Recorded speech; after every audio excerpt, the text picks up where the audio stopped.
धमाका power star Pawan Singh का YouTube के नए यूट्यूब चैनल से, जिस चैनल का नाम है टाइम्स म्यूजिक भोजपुरी, और गाने का बोल है ओढ़नी हटा के चला। आप लोग यहाँ पे पोस्टर में देख सकते हैं। इस गाने का बोल है ओढ़नी हटा के चला, और इस गाने को लिखा है सोनू सरगम आरा वाले ने, और इसमें म्यूजिक से सजाया है अभिषेक तिवारी ने,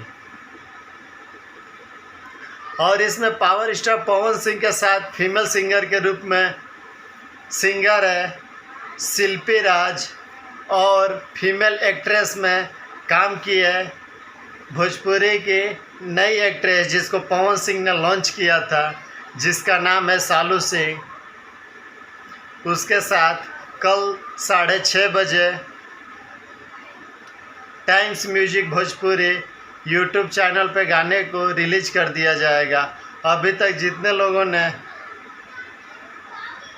ये टीजर नहीं देखा है, आप लोग यहाँ पे देख सकते हैं।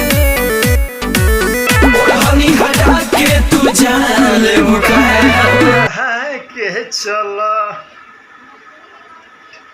हाँ, तो कैसी लगी मेरी छोटी सी जानकारी? अच्छी लगी तो मेरे चैनल को सब्सक्राइब, वीडियो को लाइक, कमेंट और शेयर ज़रूर करें। कैसी लगी मेरी जानकारी ज़रूर बताएं। आप सबका छोटा भाई अमृत राज।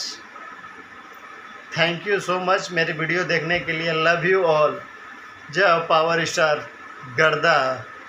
गर्दा मचैले रहा।